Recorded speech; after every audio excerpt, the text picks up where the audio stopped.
que sigue. Oyes, Risco.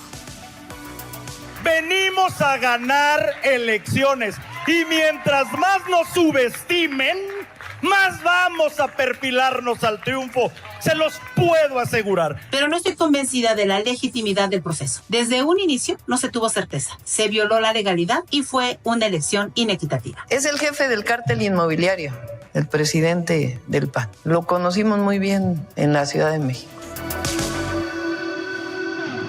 Bueno, pues una de las notas el día de hoy, sin duda, en la portada de los diarios, tiene que ver con el nuevo dirigente de Acción Nacional. Estamos hablando de Jorge Romero. Y la verdad es que uno de los periodistas que le ha dado seguimiento durante hace varios años a la carrera de Jorge Romero es nuestro querido Ernesto Núñez. A mí me encanta cómo se presenta Ernesto Núñez cada que escribe un texto. Dice, periodista y explicador de la política de las cosas y las cosas de la política. Justamente eso es Ernesto Núñez. Querido Ernesto, ¿cómo estás? Buenas tardes. Hola Javier, ¿cómo estás? Buenas tardes. Gracias por acompañarnos. A ver si le podemos subir tantitito, nada más se escucha bien, pero a ver si podemos subirle un poco el volumen. Pues un poco hablar de esto, de lo que podría convertirse y de la necesidad de una oposición, también qué tanto puede hacer la oposición. Estoy seguro que tendremos la posibilidad de hablar con Jorge esta semana, pero el perfil y el perfil que escribes y que describes del propio Jorge Romero vale la pena detenernos en él.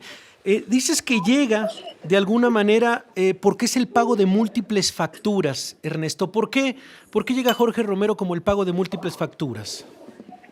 Pues sí, mira, a ver, primero una aclaración, digamos que más que darle un seguimiento a la carrera de Jorge Romero, a lo que le ha dado seguimiento en los últimos 25 años es a la degradación del Partido Acción Nacional. Es un proceso de degradación que comienza, si tú quieres, desde el caso Amigos de Fox hasta la última campaña presidencial, que fue un desastre. Tienes razón. En la cual el PAN ha ido perdiendo su mística, su doctrina, sus principios, su programa de acción, se ha ido alejando cada vez más de esa digna brega de eternidad de la que hablaba Gómez Morín, para caer en el pragmatismo del haya sido como haya sido de Felipe Calderón, con personajes como Jorge Romero, que son para mí el punto cúspide del proceso de degradación del PAN, en el que lo que importa es cuántos padrones manejas, a cuántos militantes metiste un padrón, y con ese padrón, ¿para qué te alcanza en términos de controlar comités municipales, comités estatales, candidaturas? ¿Y por qué digo esto, Risco? Porque Jorge Romero, a través de lo decía la presidenta Claudia Sheinbaum, ¿no? Es el líder del cártel inmobiliario, o sea, él es el líder de una pandilla conocida como los Ocean, que son estos 5 personajes que se fueron acomodando en diferentes posiciones en el PAN del Distrito Federal, hoy Ciudad de México, desde hace más de 15 años, y que se han ido repartiendo los cargos, la alcaldía Benito Juárez, la Asamblea Legislativa de la Ciudad de México, una diputación federal, la delegación Miguel Hidalgo, el PAN del DF, en fin, una serie de cosas, y que fueron quienes le ayudaron a Marco Cortés a convertirse en el dirigente nacional del PAN después de la derrota del 2018, a reelegirse después de las elecciones de 2021, y que digamos todo el mundo sabía que iba a ser Jorge Romero, porque desde 2023, cuando se empezaron a repartir los cargos de la alianza PAN-PRI-PRD, decidieron que Taboada iba a ser el candidato en la jefatura de gobierno de la Ciudad de México, que Jorge Romero iba a ser candidato a diputado federal para después de ahí perfilarse a la dirigencia de Acción Nacional, que Marco Cortés iba a ser el candidato del número 1 de la lista nacional del Senado, que Tabe se quedaba en Miguel Hidalgo, que ahora le toca a Luis Mendoza la alcaldía de Benito Juárez. Es decir, es una manera de hacer política, Risco, en donde hipotecas los cargos y en donde ellos, si tú te fijas en la trayectoria política de Jorge Romero y sus aliados de esta cofradía, ellos, cada que el PAN pierde elecciones, ellos ganan posiciones. Es muy curioso. Sí. Perdió Josefina y ellos ganan.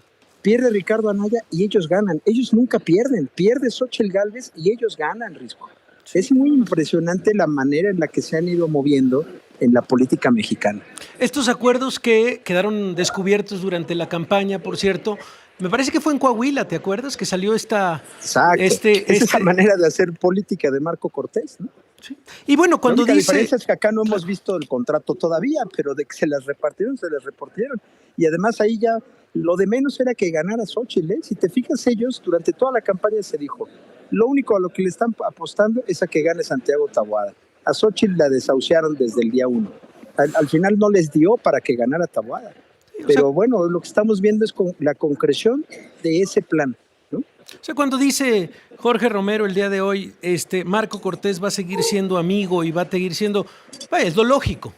O sea, vaya, no es que se trataba de una fuerza interna dentro de Acción Nacional que hubiera estado en contra de la propia dirigencia, no. El propio Marco llegó ahí, digamos, por estos acuerdos, y Marco se va de acuerdo a lo firmado, digamos, ya desde el año pasado. Garantizando una posición de privilegio, que es el Senado, en el que va a estar. Pero mira, cuando hablan de renovación en la dirigencia, pues ¿cuál renovación? Si son los dueños del partido desde hace ya varios años, ¿no? Entonces, bueno, mira, lo triste, Risco, es que, digamos que la elección de ayer, primero ya todo el mundo sabía que iba a pasar lo que iba a pasar, porque la verdad es que Adriana Dávila tampoco representaba un proyecto alternativo a eso. Claro, que es parte de lo que dices en este texto, ¿no? Dices, parecía que era una pelea arreglada. O sea, una pelea arreglada en la cual, pues vaya, gana él por casi el 80% de los votos en una pelea en la cual no había un enfrentamiento en realidad de ideas. Sí, y quizá lo triste para el PAN, Risco, es que no es una elección producto de un proceso de reflexión profunda, de caray, ¿qué nos pasó el 2 de junio? No es producto de un proceso de reestructuración del partido, de renovación de cuadros, de liderazgos, donde tú digas, híjole, ¿sabes qué?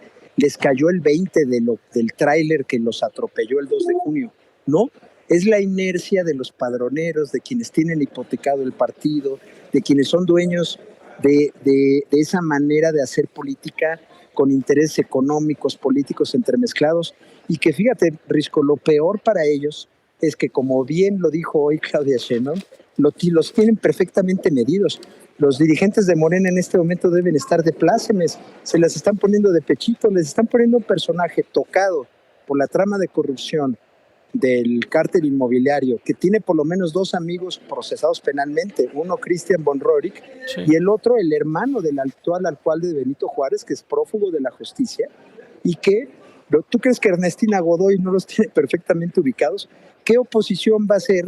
Una oposición que trae una daga clavada con el tema de corrupción del cártel inmobiliario, pues digamos, la verdad, si yo fuera Luisa María Alcalde, pues estaría muerta de la risa en este momento. A ver, estamos hablando con el periodista Ernesto Núñez. Vamos a escuchar parte de lo que dijo, que fue algo de lo que me llamó la atención hoy en la entrevista con Ciro Gómez Leiva.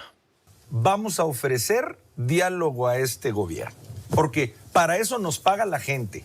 Si este nuevo gobierno deja al PAN con la mano extendida para un diálogo, allá ellos, que ellos demuestren lo que quieran demostrar.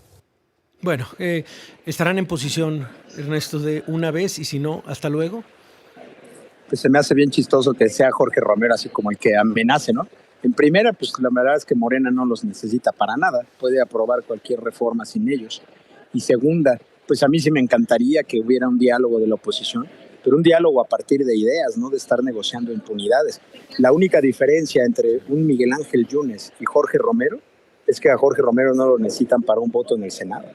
Pero bueno, vamos a ver qué pasa. La verdad es que sí es triste, Risco, porque en el momento en el que México necesita una oposición muy firme, muy decente, muy presentable, muy arropada con ideas, con un ideario político, me parece que tenemos a la peor oposición que hemos tenido en muchos años. Ernesto Núñez, muchísimas gracias por tu análisis y por supuesto ahorita compartimos este texto. Un abrazo. Te agradezco, Risco, un abrazote. Es el periodista Ernesto Núñez, explicador político. Me encanta la manera, periodista y explicador de la política de las cosas y las cosas de la política. Así que bueno, pues ahí está. Ojalá tengamos la oportunidad de platicar con Jorge Romero esta semana para saber justamente el diagnóstico de cómo recibe Acción Nacional. Vamos a una pausa y al regresar vamos a hablar con el fiscal del estado de Querétaro.